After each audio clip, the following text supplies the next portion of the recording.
Hello students, कैसे हैं आप लोग। आई होप कि आप सब लोग बढ़िया होंगे, अच्छे से पढ़ाई कर रहे होंगे। तो मैं आपके लिए नया वीडियो लेके आ चुका हूँ फिज़िक्स का, जो हम लेक्चर 2 करेंगे। फिज़िक्स के चैप्टर 1 का लेक्चर 2 करेंगे। तो लेक्चर 1 को मैंने आपको 2 पार्ट में भेजा था, वो कुछ प्रॉब्लम आ गई थी, इसलिए कोई बात नहीं। लेकिन अब हम लेक्चर 2 रिकॉर्ड कर रहे हैं, बहुत बढ़िया तरीके से आप तक पहुंच रहा है ये। तो लास्ट क्लास में मैंने आपसे बात करी थी, उसको मैं शॉर्ट नोट्स के ज़रिए आपको जल्दी से समझा देता हूँ। ठीक है, तो शॉर्ट नोट्स के तरीके से मैं आपको समझाऊंगा। पहले आप मेरी बात समझो। चार्ज के बारे में हमने बात करी थी, चार्ज की प्रॉपर्टीज़ के बारे में हमने बात करी थी, चार्ज की डेफिनेशन पढ़ी थी। ये इंट्रिंसिक प्रॉपर्टी है मैटर की, जो कि इलेक्ट्रिक और मैग्नेटिक इफ़ेक्ट को प्रोड्यूस करती है। इन सब के बारे में हमने बात करा था, तो वो सब हमने कर लिया। अच्छा, चार्ज की प्रॉपर्टीज़ पढ़ी थी, conservation of charge, quantization of charge. तो आज हम उसको कंटिन्यू करेंगे प्रॉपर्टीज़ के कॉन्सेप्ट को।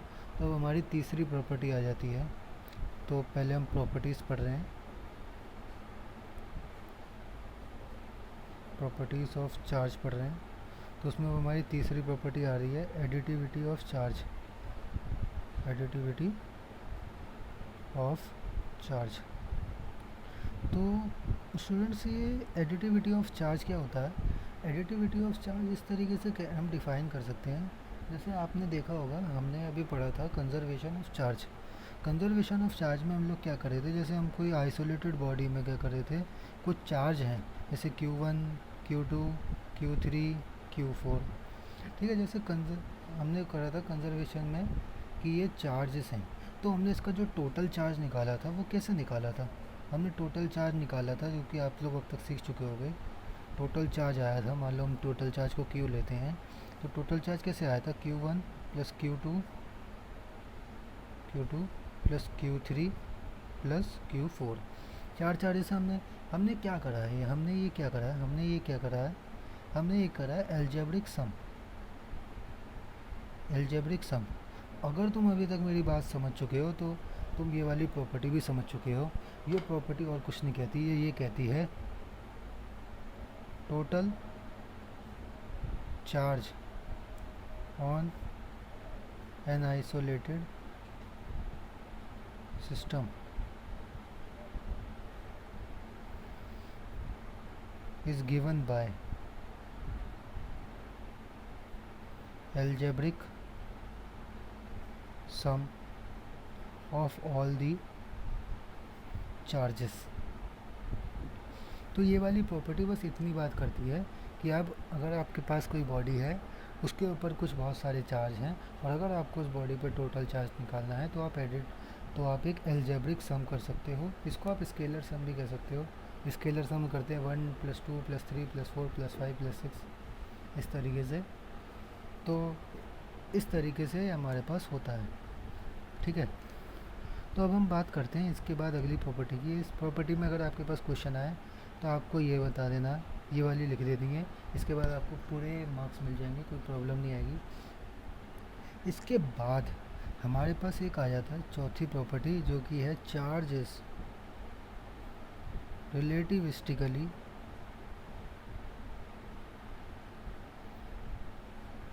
इनवेरिएंट। चार्ज जो है वो रिलेटिविस्टिकली इनवेरिएंट है। अब आप लोग इसको समझने से पहले मेरी एक बात समझें कि जो मास है वो स्पीड के साथ जो है बढ़ सकता है। अब जो मास है, तो आप समझोगे यार ये क्या कह रहे हो भाई, हम तो भागते हैं, हमें तो अपना मास कम या ज़्यादा नहीं दिखता। तो सबसे पहली बात, कम होता है या ज़्यादा होता है? जो मास है वो हमेशा बढ़ता है। कब बढ़ता है? जब आप स्पीड मतलब भागते हो, मतलब क्या कहते हैं, जब स्पीड आती है तो मास बढ़ता है। तो कैसे होता है ये? तो हमें एक फॉर्मूला दिया आइंस्टीन ने कि m equal to M nought बटे root under 1 minus V square बटे सी स्क्वायर। तो जो यहाँ पे जो c है, this is speed of light, this is speed of light. तो यहाँ पे बेसिकली हम क्या कहना चाह रहे हैं, यहाँ पे हम कहना चाह रहे हैं, देखो ये जो है ये बाद का मास है जो बुकी बढ़ा हुआ आएगा। ये क्या है? ये है रेस्ट मास। अब आप इसका फील लीजिए कि ये जो बटे में सी स्क्वायर है, यानी कि स्पीड ऑफ लाइट का स्क्वायर 3 × 10⁸ पर मीटर पर सेकंड का स्क्वायर कितना हो जाएगा, बहुत ज़्यादा हो जाएगा। उसके ऊपर आप कितनी स्पीड से भाग लोगे, 20 मीटर पर सेकंड से, ये लगभग वैल्यू ज़ीरो हो जाएगी, लगभग वैल्यू ये ज़ीरो हो जाएगी। 1 - 0 1, तो रेस्ट मास जो है वो इसके बराबर आ जाएगा। तो आपकी स्पीड पे कुछ नहीं होता। जैसे मान लो कोई इलेक्ट्रॉन है, इलेक्ट्रॉन की स्पीड बहुत ज़्यादा होती है, इलेक्ट्रॉन की स्पीड बहुत ज़्यादा होती है, स्पीड क्या होती है, लार्ज होती है, मतलब हाई होती है, स्पीड हाई होती है। तो इस वजह से इलेक्ट्रॉन का मास बढ़ा हुआ आ सकता है, ठीक है। तो अगर मान लो, तो हम चार्ज को इससे क्या रिलेट करना चाह रहे हैं, हम चार्ज को ये कहना चाह रहे हैं मास जो है वो स्पीड के साथ बढ़ जाता है, लेकिन जो चार्ज है वो इनवेरिएंट है, वो स्पीड के साथ नहीं बढ़ता है, वो स्पीड पे डिपेंड नहीं करता है। तो इसका कहना बस इतना ही है कि मास, जैसे मान लीजिए हम कहते हैं charge is not depend on speed of charge, ठीक है।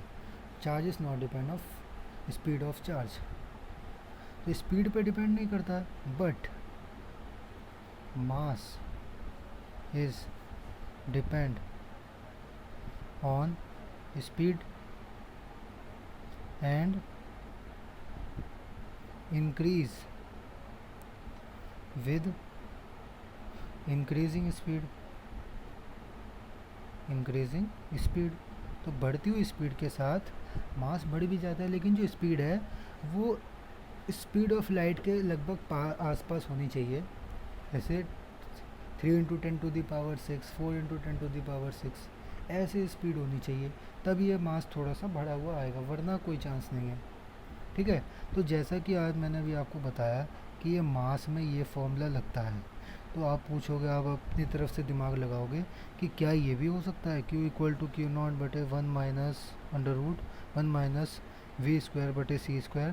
तो मैं ये कहूँगा भाई ऐसा कोई फॉर्मूला नहीं होता है, यही चीज़ कह रहा हूँ, यही चीज़ समझा रहा हूँ कि charge is रिलेटिविस्टिकली invariant, charge speed पे डिपेंड नहीं करता है, चार्ज स्पीड पे डिपेंड नहीं करता है। तो आपका ये सोचना पागलपना है, कुछ नहीं होता इससे, ठीक है। तो अपने को ये वाली प्रॉपर्टी समझ में आ गई। अब मैं आपको बताऊंगा चार्ज के बारे में। अब मान लीजिए मैंने आपको बताया था जो चार्ज है, अगर वो रेस्ट पे है, चार्ज एट रेस्ट और eight uniform velocity, uniform velocity और एंड नॉन यूनिफॉर्म वेलोसिटी, ठीक है। तो चार्ज अगर रेस्ट पे है तो वो इलेक्ट्रिक फील्ड प्रोड्यूस करेगा, अगर मोशन में है तो electric field and magnetic field produce करेगा, और नॉन यूनिफॉर्म में तो इलेक्ट्रोमैग्नेटिक वेव ये प्रोड्यूस करेगा। मैंने शॉर्ट फॉर्म में लिखा है, आपको पता हो चल गया होगा अब तक तो क्या होता है क्या नहीं होता है, तो इसमें कोई प्रॉब्लम नहीं है, सॉरी, इसमें कोई प्रॉब्लम नहीं है। तो आप जैसा कि समझ चुके हो कि ये जो चार्ज है ये 3 टाइप में अपने को पढ़ना है। तो अब हम पढ़ते हैं जो चार्ज कैसे कर सकते हैं, हम अपनी किसी भी बॉडी को चार्ज कैसे कर सकते हैं। तो चार्ज करने के लिए हम मेथड्स पढ़ेंगे। चार्जिंग ऑफ अ बॉडी, हम किसी बॉडी को चार्ज कैसे कर सकते हैं। तो चार्ज करने के 3 मेथड आते हैं हमारे पास। एक तो आता है कंडक्शन, दूसरा आता है इंडक्शन, तीसरा आता है हमारे पास जो कि इंसुलेटर्स के लिए होता है, ठीक है। उसको हम पढ़ेंगे अभी थोड़ी देर में। सबसे पहले कंडक्शन समझो, कंडक्शन समझो, ठीक है। तो कंडक्शन हमें क्या बताता है, कंडक्शन हमें ये बताता है कि अगर हमारे पास 2 चार्जेस हैं, हमारे पास 2 चार्ज बॉडी हैं, अगर हम उन 2 चार्ज बॉडीज़ को आपस में रब करते हैं तो हमारे पास चार्ज आ जाता है। सॉरी, कंडक्शन हमें ये बताता है अगर हम 2 चार्ज बॉडी को टच करते हैं, अगर दो चार्ज बॉडी है, मान लो यहाँ पे प्लस की हुआ है, यहाँ पे माइनस की हुआ है, और अगर हम इनको टच कर देते हैं, टच कर दिया हमने, ये वायर से टच कर दिया, तो इनका जो चार्ज है, मतलब इसे रहने दो अभी, ये चीज़ मत समझो, ये समझो वैसे मान लो हमारे पास प्लस की हुआ है और एक हमारे पास अनचार्ज बॉडी है, इसके ऊपर कोई चार्ज नहीं है, नेट चार्ज जीरो है, ठीक है। हमने इसको क्या कर दिया, वायर से कनेक्ट कर दिया, यानी कि टच करा दिया एक तरीके से। और जब हमने इसे टच करा दिया, तो टच कराने से क्या होगा, ये जो चार्ज होगा, ये प्लस वाला, ये क्या हो जाएगा, ये इधर इसके ऊपर ट्रांसफ़र हो जाएगा, ये चार्ज जो है दोनों में बढ़ जाएगा, तो यहाँ पे आ जाएगा Q/2, यहाँ पे आ जाएगा Q/2। ये अभी ब्रीफली भी मैं समझाऊंगा, मैं अभी धीरे धीरे करके कॉन्सेप्ट पकड़वा रहा हूँ आप लोगों को। इंडक्शन में क्या होता है, हम चार्जेस को टच नहीं कराते हैं, लेकिन फिर भी बॉडी चार्ज हो जाती है, वो मेथड भी बहुत बढ़िया। अब आता है, एक आता है friction, friction charging by friction, ये बहुत बढ़िया है। चार्जिंग बाय फ्रिक्शन लेकिन सिर्फ इंसुलेटर्स के लिए है, इंसुलेटर्स, ये दोनों कंडक्शन के लिए हैं, सॉरी कंडक्टर के लिए। तो आपको कंडक्टर इंसुलेटर तो पता ही होगा। कंडक्टर कौन होते हैं, कंडक्टर होते हैं जिनके पास फ्री इलेक्ट्रॉन्स होते हैं, यानी कि जो इलेक्ट्रॉन्स को पास करवा सकते हैं। इंसुलेटर बैड कंडक्टर्स भी कहते हैं इंसुलेटर्स को। तो बैड कंडक्टर्स क्या होते थे, जो इलेक्ट्रॉन्स को यानी कि चार्ज को पास नहीं करवाते थे, बस इतनी बात समझो। अब हम पढ़ते हैं फ्रिक्शन वाला। सबसे पहले हम फ्रिक्शन पढ़ेंगे, चार्जिंग बाय फ्रिक्शन। तो ये किसके लिए होती है, ये होती है इंसुलेटर्स के लिए। तो इंसुलेटर्स की बात करें तो कह रहे हैं जब हम दो बॉडीज़ को रब करते हैं, अभी मैं इसकी डेफिनेशन लिख रहा हूँ, मतलब स्टेटमेंट लिख रहा हूँ सीधे से। When we rubbed two bodies, when we rub two bodies, then when we rub two bodies क्या होता है इसमें, पहले आप समझ लो यार, आप इस स्टेटमेंट ढंग से समझ नहीं पाओगे।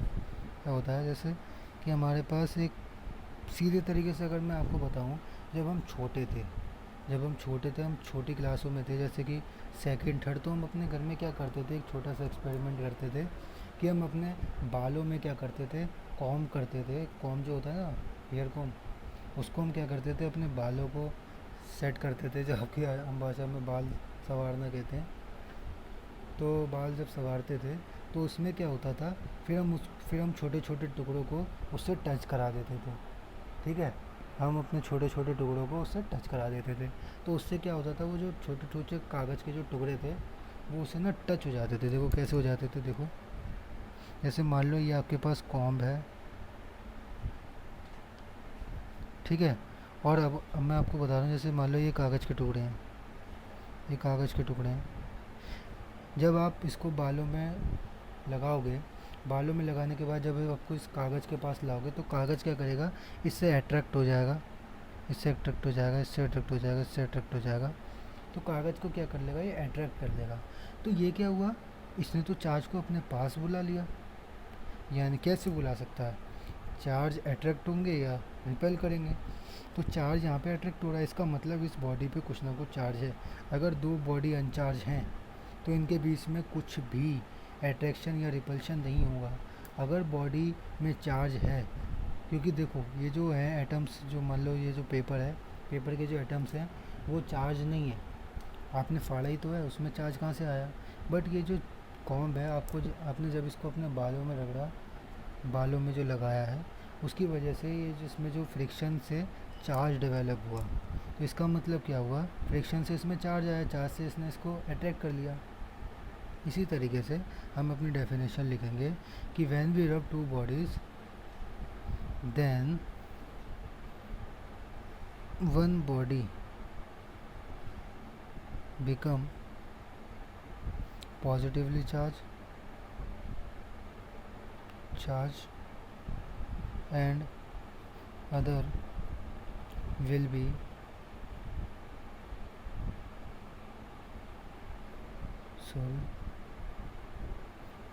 be negatively charged। ठीक है, because electrons transfer, electron transfer mechanism हो रहा है आपके बालों में और कंघे में। आपका जो कंघा है और बाल है उसमें क्या हो रहा है, इलेक्ट्रॉन्स का ट्रांसफ़र मैकेनिज़्म हो रहा है। इलेक्ट्रॉन एक दूसरे में ट्रांसफ़र हो रहे हैं जिसकी वजह से चार्ज आ रहा है और चार्ज जा रहा है। ठीक है, तो हमने एक तो पढ़ लिया फ्रिक्शन। अब हम पढ़ेंगे कंडक्शन। कंडक्शन के लिए मैं आपको समझाता हूँ कैसे करेंगे कंडक्शन। हमारे पास मान लीजिए, हम पहले लिख लेते हैं कंडक्शन। तो सबसे पहले समझो ये कंडक्टर के लिए होता है, ये होता है कंडक्टर्स के लिए। तो अगर कंडक्टर्स के लिए होता है तो हम किस में क्या करेंगे, देखो जैसे मान लो हमारे पास ये एक चार्ज है, ठीक है, क्यू, इसको पॉजिटिव ले रहा हूँ मैं, और एक हमारे पास चार्ज है ये ज़ीरो, यहाँ पे कोई चार्ज नहीं है। मैंने क्या करा, इसको टच करा दिया, एक वायर ली, वायर से टच करा दिया। वायर आपके घर में होती है ना, आपके घरों में जो लगी होती है स्विचेस में, वो वाली वायर ली। वायर के अंदर जो कॉपर होता है या एल्युमिनियम होता है, उससे हमने दोनों स्फेयर्स को टच कराया। देखो क्योंकि कंडक्टर से, कंडक्टर मेटल वगैरह होते हैं, तो ये आराम से इलेक्ट्रॉन्स ट्रांसफ़र हो जाएंगे। तो जो ये क्या होगा, ये इलेक्ट्रॉन मतलब क्या है, ये पॉजिटिव चार्ज है ना, पॉजिटिव चार्ज दोनों में बढ़ जाएगा। तो नेट कंडीशन क्या आएगी, ये हो जाएगा, ये दोनों आ गए, ये हो जाएगा +q/2, ये भी हो जाएगा +q/2। तो दोनों में से चार्ज बढ़ गया। तो ये हम बात करते हैं, ये चार्ज बढ़ेगा कब तक। ऐसे तो सारा चार्ज इसके पास आ जाएगा, तो ऐसा नहीं होता है। ऐसा होता है कि पोटेंशियल बिकम सेम। जब तक पोटेंशियल सेम हो जाता है, पोटेंशियल को आप अगले चैप्टर में बहुत डिटेल में समझोगे, फ़िलहाल ये समझो, जब तक पोटेंशियल सेम हो जाता है, जब तक पोटेंशियल सेम नहीं होता है, तब तक चार्ज बढ़ता रहता है, बढ़ता रहता है, बढ़ता रहता है। तो इसमें एक प्रिंसिपल और काम कर रहा था। जैसे मान लो यहाँ पे क्या है, टोटल चार्ज बताओ, यहाँ पे टोटल चार्ज, इस वाले में टोटल चार्ज आया Q + Q, नेट का आ गया Q। अब यहाँ पे एक टोटल चार्ज बताओ, यहाँ पे आएगा टोटल चार्ज को मैं TC लिख रहा हूँ, +q/2, +q/2, नेट क्या आ गया Q। तो यहाँ पे क्या हुआ, चार्ज जो है ये दोनों बराबर आए। तो यहाँ पे एक प्रिंसिपल वर्क कर रहा होता है चार्ज कंजर्वेशन का, चार्ज कंजर्वेशन का। तो यहाँ पे चार्ज कंजर्वेशन के प्रिंसिपल के चक्कर में चार्ज बैलेंस रहता है, चार्ज नहीं जाता। यहाँ पे आप उस डेफिनेशन को लगा सकते हो, charge can neither be gated nor be destroyed वगैरह, लेकिन यहाँ पे बेसिकली क्या होता है, चार्ज कंजर्व रहता है, चार्ज कंजर्व रहता है। ठीक है, तो इतना ही है ये वाला, इसमें आपको ज़्यादा कुछ नहीं करना। अब हम पढ़ते हैं तीसरी वाला, जो हमारा सबसे ज़्यादा इम्पॉर्टेंट है, जो कि जिसके ऊपर बोर्ड में भी क्वेश्चन आते हैं। इसकी मैं पूरा एक सीक्वेंस बताऊंगा इंडक्शन का। इंडक्शन बेसिकली है क्या, एक प्रोसेस है। क्या है, प्रोसेस है जिसमें to bodies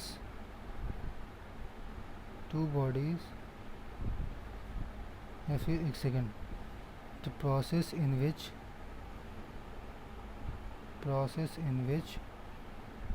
an uncharged body become charged without touching।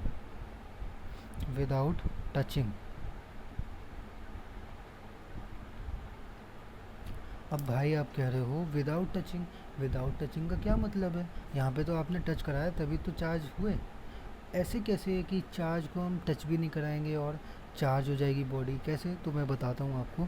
इसके लिए आपको एक सीक्वेंस समझना पड़ेगा, मैं आपको स्टेप बाय स्टेप समझाता हूँ। ठीक है, पहला मेथड समझा रहा हूँ।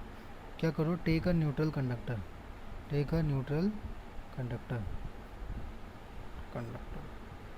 न्यूट्रल कंडक्टर का मतलब जिसके ऊपर चार्ज क्या हो, ज़ीरो हो। ठीक है, हमने ले लिया, मान लो ये हमने एक स्फेरिकल कंडक्टर ले लिया जिसके ऊपर चार्ज क्यू है, जिसके ऊपर चार्ज Q = 0 है, यानी कि चार्ज कुछ भी नहीं है।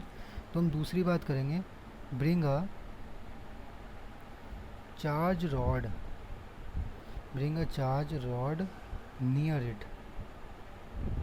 इसके पास हम एक चार्ज रॉड रहेंगे, देन क्या होगा, then charge is induced on it. इसकी बताऊँगा अभी समझा रहा हूँ इसे, पहले समझो क्या होता है। अब हम क्या करेंगे, ये मान लो ये अनचार्ज बॉडी है, ठीक है, न्यूट्रल कंडक्टर, हमने न्यूट्रल कंडक्टर ले लिया। उसके बाद हमने क्या करा, एक चार्ज रॉड को लेकर आया। अब देखो ये यहाँ पे क्या होगा, क्या यहाँ पे बिल्कुल भी इलेक्ट्रॉन्स नहीं होंगे या बिल्कुल भी प्रोटॉन्स नहीं होंगे? तो आपकी सोच गलत है। यहाँ पे क्या होगा, नंबर ऑफ प्रोटॉन जो है इक्वल है नंबर ऑफ इलेक्ट्रॉन्स के, तभी ये न्यूट्रलाइज है। हम क्या करेंगे, ये प्लस वाला जो चार्ज है ये इलेक्ट्रॉन्स के साथ अट्रैक्शन कर लेगा, जिससे कि क्या होगा, यहाँ पे माइनस चार्ज अपीयर होने लग जाएगा, ठीक है। तो माइनस चार्ज अगर अपीयर होने लग जाएगा तो इसके अपोजिट साइड में प्लस चार्ज अपीयर होने लग जाएगा। तो टोटल चार्ज अभी भी कितना आएगा, टोटल चार्ज अभी भी ज़ीरो आएगा, लेकिन क्या हुआ, चार्ज बढ़ गया। इन दोनों का सम करोगे तो चार्ज आएगा ज़ीरो, लेकिन चार्ज तो बढ़ गया। इस चार्ज को हम कहते हैं इंड्यूस चार्ज। तो हमने कहा bring a charge rod near it, then charge is induce on it, ठीक है। तो अब हम इसका तीसरा स्टेप बताता हूँ मैं आपको क्या करना है। अर्थिंग करनी है, अर्थिंग ऑफ कंडक्टर। अभी समझा रहा हूँ। ये आपके पास रॉड रखी हुई है, इसको नहीं छेड़ना है।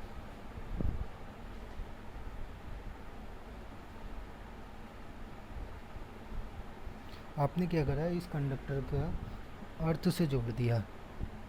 तो अब क्या होगा, इस पॉजिटिव चार्ज की, इस रॉड के अट्रैक्शन की वजह से कुछ इलेक्ट्रॉन्स आ जाएंगे।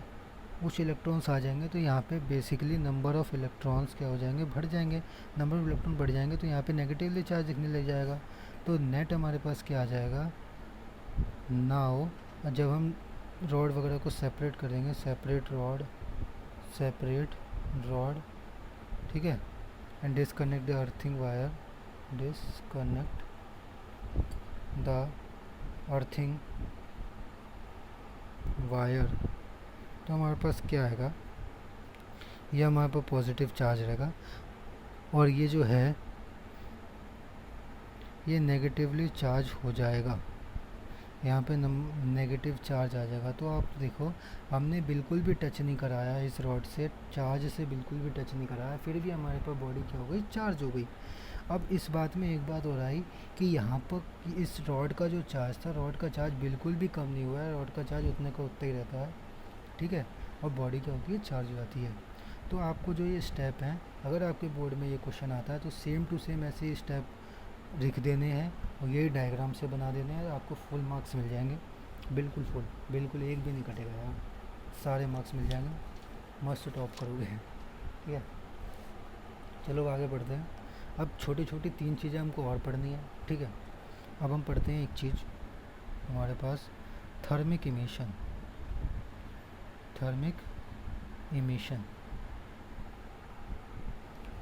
थर्मिक इमिशन क्या होता है? तो थर्मिक इमिशन क्या होता है मैं आपको बताता हूँ। थर्मिक इमिशन क्या होता है, हमने क्या करा, एक हमारे पास कंडक्टर है, हमने इसके नीचे ना क्या करा, बर्नर लगा दिया। हमने एक बर्नर लगा दिया, ठीक है।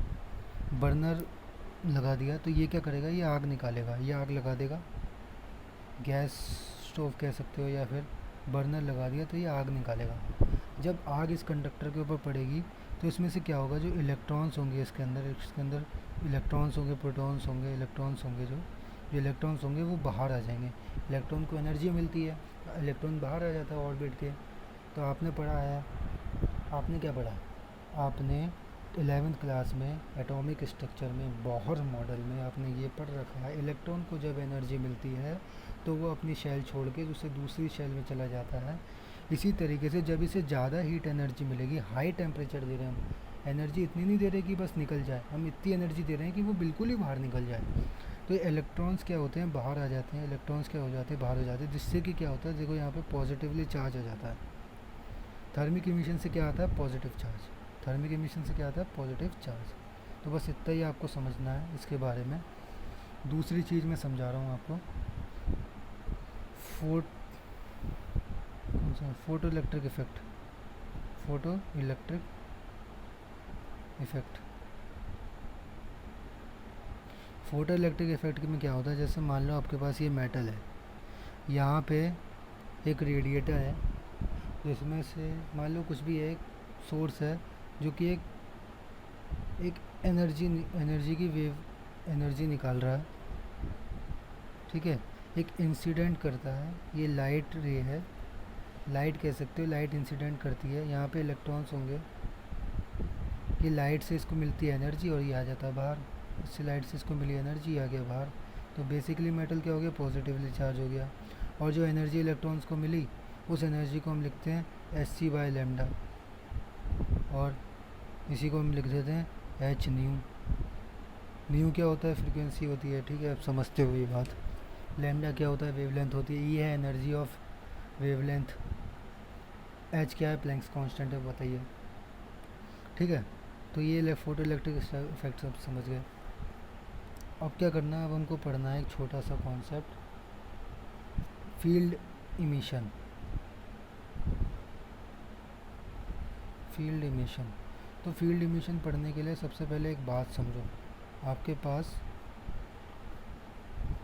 एक ये फील्ड होती है इलेक्ट्रिक फील्ड, डिटेल नहीं बता रहा, सीधी सी बात समझो, इलेक्ट्रिक फील्ड है, याद कर लो, इलेक्ट्रिक फील्ड है, उसके ऊपर एक चार्ज है पॉजिटिव चार्ज, एक चार्ज है नेगेटिव चार्ज। पॉजिटिव चार्ज जो है उसकी इलेक्ट्रिक फील्ड की डायरेक्शन, ये है इलेक्ट्रिक फील्ड की डायरेक्शन, इस पॉजिटिव चार्ज में इलेक्ट्रिक फील्ड की डायरेक्शन में एक फोर्स लगता है F, और सेम मैग्नीट्यूड का फोर्स नेगेटिव चार्ज में अपोजिट डायरेक्शन में लगता है इलेक्ट्रिक फील्ड के, क्योंकि F। हम क्या करते हैं फील्ड एमिशन में, ये बात समझ में आ गई ना, पॉजिटिव चार्ज में फील्ड की डायरेक्शन में फोर्स, नेगेटिव चार्ज में फील्ड की अपोजिट डायरेक्शन में फोर्स, ठीक है। इसके बाद हम कह रहे हैं फील्ड एमिशन में क्या करते हैं, हम एक हाई मैग्नीट्यूड की फील्ड लगा देते हैं, हाई मैग्नीट्यूड की फील्ड लगा देते हैं। अगर हाई मैग्नीट्यूड की अगर हम फील्ड लगा देंगे तो इससे क्या होगा, जब हम हाई मैग्नीट्यूड की फील्ड लगाएंगे तो इलेक्ट्रॉन्स जो है वो बाहर निकल जाएगा।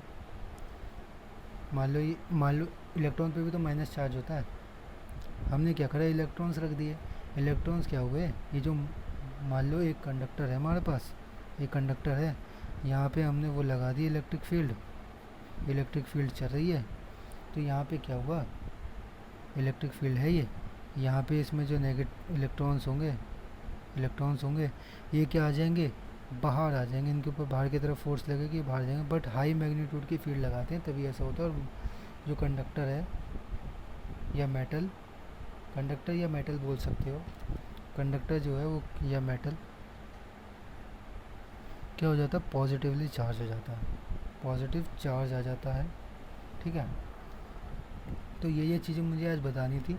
यहाँ पे हमारा प्रॉपर्टी ऑफ चार्ज का और चार्जिंग ऑफ बॉडी का पूरा कॉन्सेप्ट होता है ख़त्म। अब मैं आपको एक चीज़ समझाने जा रहा हूँ जो कि बहुत ज़्यादा इम्पॉर्टेंट आ जाती है नीट के पॉइंट ऑफ व्यू से, जेई के पॉइंट ऑफ व्यू से, जेई एडवांस के पॉइंट ऑफ व्यू से, कि क्या होता है। अब हमारे पास एक बात आई जिसके लिए बहुत प्रॉब्लम्स आई, कि जो दो चार्ज हैं ये आपस में क्या कर रहे हैं। अगर मान लो एक पॉजिटिव चार्ज है, एक पॉजिटिव चार्ज है, एक नेगेटिव चार्ज है, एक नेगेटिव चार्ज है, या फिर एक पॉजिटिव चार्ज है और एक नेगेटिव चार्ज है, तो यहाँ पे क्या हो रहा है। तो हमें एक साइंटिस्ट आए कूलम ने बताया कि जो पॉजिटिव चार्ज हैं इनके बीच में एक फोर्स लगता है, इलेक्ट्रोस्टैटिक फोर्स, जो कि इन्होंने उसका डेरिवेशन करके मतलब उस फोर्स को बताया उसके बारे में। तो एक फोर्स F लगता है और इसके ऊपर भी एक फोर्स F लगता है, यानी ये एक दूसरे को रिपेल कर देते हैं, एक दूसरे को भगा देते हैं, जैसे एक दूसरे से दूर चले जाते हैं, ठीक है, एक दूसरे से क्या चले जाते हैं, दूर चले जाते हैं। और यहाँ पे जो नेगेटिव चार्ज हैं ये भी सेम चार्ज के हैं, ये भी दूर चले जाते हैं। बट जो अपोजिट चार्ज होता है जैसे प्लस और माइनस या माइनस और प्लस, ये क्या हो जाते हैं, ये अट्रैक्ट हो जाते हैं उसी फोर्स से, ये क्या हो जाते हैं, अट्रैक्ट हो जाते हैं सेम फोर्स से। इस फोर्स से क्या होता है, अट्रैक्ट हो जाते हैं। तो हमें एक बात समझाई गई थी 8th क्लास या 9th क्लास से कि like charge attract each other, or unlike charges attract each other, like charges repel each other। तो अनलाइक चार्ज का मतलब क्या है? अपोजिट मैग्नीट्यूड के चार्ज, यानी अपोजिट साइन के चार्ज, सॉरी मैग्नीट्यूड नहीं, अपोजिट साइन के चार्ज। यहाँ पे पॉजिटिव, यहाँ पे नेगेटिव, क्या हुआ? अट्रैक्ट हुए, अट्रैक्ट। यहाँ पे पॉजिटिव, यहाँ पे पॉजिटिव, क्या हुए? अट्रैक्ट नहीं हुए, रिपेल हुए। ये भी क्या हुए? सेम मैग्नीट्यूड के, सेम साइन के चार्ज, रिपेल हुए। तो इसको हम कुछ हायर बुक्स में इसको हम कूलम्ब्स फर्स्ट लॉ भी बोल देते हैं, बट ये बेसिक सी बात थी जो कि हम बहुत समय से पढ़ते आ रहे थे। तो आपको इलेक्ट्रोस्टैटिक के यूनिट में आपको पढ़ना क्या है? पढ़ने में आता है हमारे पास Coulomb law, Coulomb's law. Coulomb's law क्या कहता है हमसे? कूलम्ब्स लॉ बहुत बढ़िया बात कहता है। कूलम्ब्स लॉ हमसे कहता है कि ये क्या करता है, दो चार्जेस के बीच में जो एफ फोर्स है, इन्होंने वो बता दी। दो चार्जेस के बीच में जो फोर्स है, he states that the force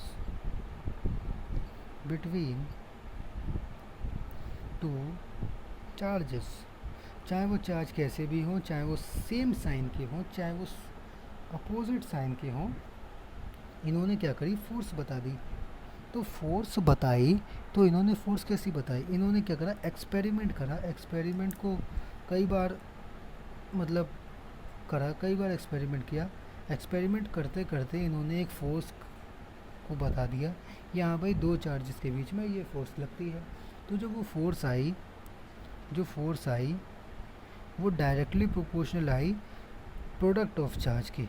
यानी मान लो एक चार्ज ले लिया मैंने Q1, जैसे मान लो एक चार्ज है Q1, एक चार्ज है Q2, इनके बीच में कुछ हो रहा है, मान लो इनके बीच में सेपरेशन R है, कुछ दूरी जो है वो R है, ठीक है। तो ये जो फोर्स आई वो directly proportional I product of charge के, और फोर्स जो आई वो इन्वर्सली प्रोपोर्शनल हुई इन दोनों के बीच के डिस्टेंस के स्क्वायर के। तो इसी वजह से, एक तो इस पॉइंट की वजह से इसको बोला जाता है इन्वर्स स्क्वायर लॉ, इसको इन्वर्स स्क्वायर लॉ कहा जाता है इसकी वजह से, ठीक है। तो हमारे पास बात क्या आई? ये फोर्स आई Q1 इंटू Q2, यानी कि प्रोडक्ट ऑफ टू चार्जेस, और फोर्स क्या है? इन्वर्सली प्रोपोर्शनल आई डिस्टेंस बिटवीन देम के, उसके भी स्क्वायर के, डिस्टेंस बिटवीन देम के स्क्वायर के। तो इससे क्या हुआ? हमने इस फोर्स को डिफाइन करा जब प्रोपोर्शनल, यानी हमने क्या करा? इन दोनों को क्या करा? कंबाइन करा, तो हमारे पास आया Q1 Q2 by are square. तो जब हमने इसको खोला, प्रोपोर्शनैलिटी को जब हम हटाते हैं तो एक क्या आ जाता है, सॉरी एफ, जब हम प्रोपोर्शनैलिटी को, ये प्रोपोर्शनैलिटी है, इसको हटाएंगे तो एक कांस्टेंट आएगा के, हमने के कांस्टेंट डाला, Q1 Q2 बटे आर स्क्वायर।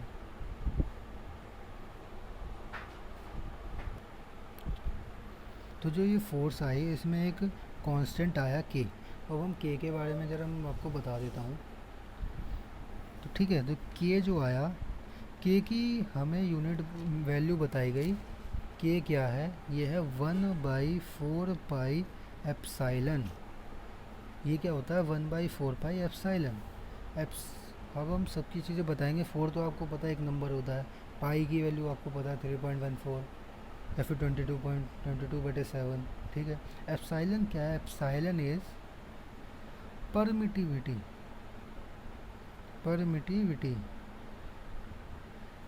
इसको परमिटिविटी कहते हैं एप्साइलन को। अब आपने कुछ बुकों में खोल के देखोगे, जैसे एनसीईआरटी खोल लिया आपने, कोई भी यूलाइक वगैरह खोल ली, तो वहाँ पे एप्साइलन नॉट लिखा होता है। Epsilon naught is a not correct formula. Epsilon naught सही नहीं है। एप्साइलन की टोटल वैल्यू होती है epsilon equal to epsilon naught into epsilon R. Epsilon dot नहीं, मतलब एप्साइलन इंटू, ठीक है, मल्टीप्लाई करते ना, epsilon naught into epsilon R. तो एप्साइलन नॉट भी आएगा, एप्साइलन आर भी आएगा। एप्सिलॉन आर की बात हम समझेंगे, लेकिन अभी नहीं। हमारे पास फोर्स क्या आई, अपनी फोर्स के बारे में ध्यान रखो। फोर्स आई के Q1 Q2 by are square, ये हमारे पास फोर्स आई। फोर्स का हमने जब निकाला तो फोर्स इसके हिसाब से, इसके और इसके हिसाब से देखो क्या आएगी, 1/4 pi epsilon naught epsilon R Q1 Q2 by are square. ठीक है, ये हमारे पास फोर्स आई। तो जब ये फोर्स आई तो आप समझ रहे हो यार मैंने गलत लिख दिया है, ये भैया जो भी है इन्होंने गलत लिख दिया है, यहाँ पे इन्होंने एप्सिलॉन आर भी डाले एप्सिलॉन नॉट भी डाले, तो ये गलत है। ऐसा नहीं है, ये सबसे करंट फॉर्मूला है। एप्सिलॉन आर के बारे में हम समझ लेंगे, फ़िलहाल मैं आपको उसी फॉर्मूले के पास लेके जा रहा हूँ। ठीक है, देखो एप्सिलॉन आर के बारे में हम थोड़ी सी बात कर लेते हैं। एप्सिलॉन आर क्या होता है, permittivity of medium, permittivity of medium is epsilon R. तो एप्सिलॉन आर क्या कहता है, अब देखो अब हमारे पास बात आती है कि हम जो भी अपना जो भी हम काम कर रहे हैं, हम दो चार्जेस के बीच में जो हम फोर्स निकालना चाह रहे हैं वो है कहाँ पे, या तो वो एयर में होंगे, या वो वैक्यूम में होंगे, या किसी मीडियम में होंगे। मीडियम में कोई सा भी हो सकता है, आप किसी भी मीडियम बना सकते हो, आप कोई इलेक्ट्रोलाइटिक मीडियम भी ले सकते हो, आप किसी कोई सा भी मीडियम ले सकते हो, पानी को भी एक मीडियम बना के ले सकते हो, एयर भी एक मीडियम होता है, वैक्यूम भी एक मीडियम होता है। तो एप्सिलॉन आर की ना कुछ वैल्यूज़ होती हैं। Epsilon r for water, water के लिए एप्सिलॉन आर होता है 80, एप्सिलॉन आर एयर के लिए होता है लगभग 1, जिसको हम 1 ही यूज़ करते हैं। और एप्सिलॉन आर वैक्यूम के लिए 1 होता है, और एप्सिलॉन आर कंडक्टर के लिए इन्फिनिटी होता है। ठीक है, तो आपको ये वैल्यूज़ पता चल गई। अब इस वैल्यूज़ के ऊपर अगर मैं बात करूँ तो एप्सिलॉन आर, इस फॉर्मूले में मैं क्या डालूँ, एप्सिलॉन आर। अगर मैं मानूँ कि हम आज की डेट में हम सारे जो भी हम फोर्स निकालेंगे वो एयर के मीडियम में निकालेंगे, तो हमने एयर की वैल्यू 1, हम जो एप्सिलॉन आर है वो 1 लेके चलेंगे। ठीक है, एप्सिलॉन आर जो है वो 1 लेके चलेंगे, तो फोर्स क्या आ जाएगी, 1/4 pi epsilon naught to Q1 Q2 by are square. ठीक है, ये आ गई हमारे पास फोर्स। तो इस तरीके से आपकी एनसीईआरटी में फोर्स बताई गई। अब जो थ्योरी है वो तो पढ़ते नहीं हो, फॉर्मूला पढ़ के ब्लेम करते हो कि आपने गलत बताया, आपने गलत बताया। ऐसा गलत नहीं बताते, ये यही तरीके से आता है।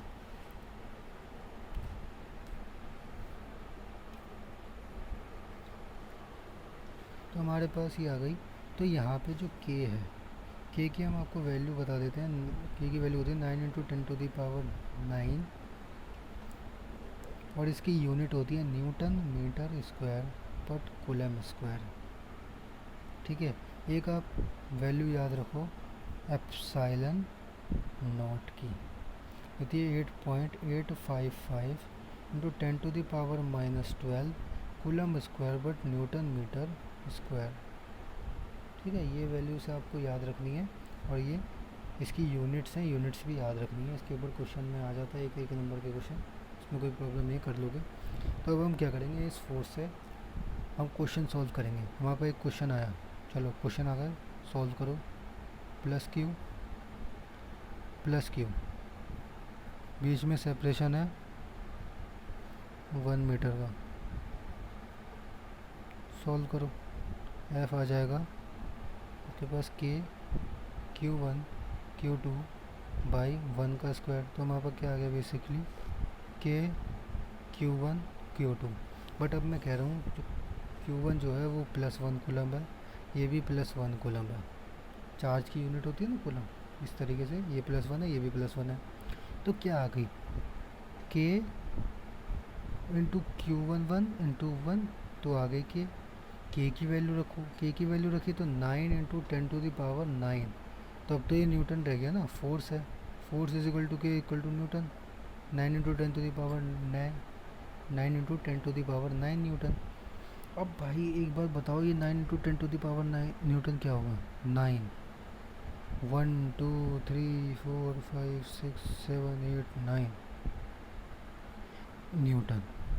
भाई ये कितनी ज़्यादा फोर्स हो गई, आप इमेजिन कर सकते हो? ये बहुत ही ज़्यादा फोर्स हो चुकी है। तो इस वजह से हम ये कंक्लूड करते हैं कि जो कूलम जो यूनिट है वो क्या है, वो बहुत ही लार्ज यूनिट है। मतलब कूलम भी एक हमारे लिए बहुत बड़ी यूनिट आई। तो हम क्या करेंगे, हम जो भी क्वेश्चन सॉल्व करेंगे, आपको क्वेश्चन में दिया जाएगा माइक्रो कूलम, सॉरी, होता है 10⁻⁻6 कूलम, इधर 10⁻⁻3 कूलम, ये होता है 10⁻⁻9 कूलम। तो आपको ये वैल्यू याद रखनी है। आपको दे देंगे, जैसे मान लो 2 म्यू सी दे दिया, 4 एन सी दे दिया, इस तरीके से आपको देंगे। तो भाई क्वेश्चन देखो, क्वेश्चन लगाओ, तो बढ़िया है, पढ़ाई करते रहो। All the very best. चलो अब मैं लास्ट में आपको शॉर्ट नोट्स के ज़रिए रिवाइज करवा दे रहा हूँ सारा। चलो शॉर्ट नोट्स लेके आ रहा हूँ मैं, मिलो। शॉर्ट नोट्स आ चुके हैं। एंड में जब ये चैप्टर ख़त्म होगा ये आपको भी मिल जाएंगे PDF फॉर्मेट में। तो चार्ज की intrinsic property of matter due to which it experience electric and magnetic effects. Symbol Q है, यूनिट कूलम है, डायमेंशन है A⁻1 T⁻1। प्रॉपर्टीज़ है चार्ज की क्वांटाइजेशन, जिसका एक फॉर्मूला आता है Q = N plus minus. N की वैल्यू इंटीजर होती है, 1 2 3 4 5 से कुछ भी हो सकता है। कंजर्वेशन ऑफ चार्ज में क्या होता है, चार्ज इक्वल रहता है। कूलम्स लॉ की बात करेंगे, दो चार्ज के बीच में फोर्सेस ये वाली होती हैं। ये इसका वेक्टर फॉर्म दिखा रखा है, वेक्टर फॉर्म को मैं कल समझाऊंगा। तो ये वाला समझो, ये समझो, और के की वैल्यू समझो, ठीक है। अब इतना ठीक है, अब कल पढ़ेंगे बाकी का। चलो तो थैंक यू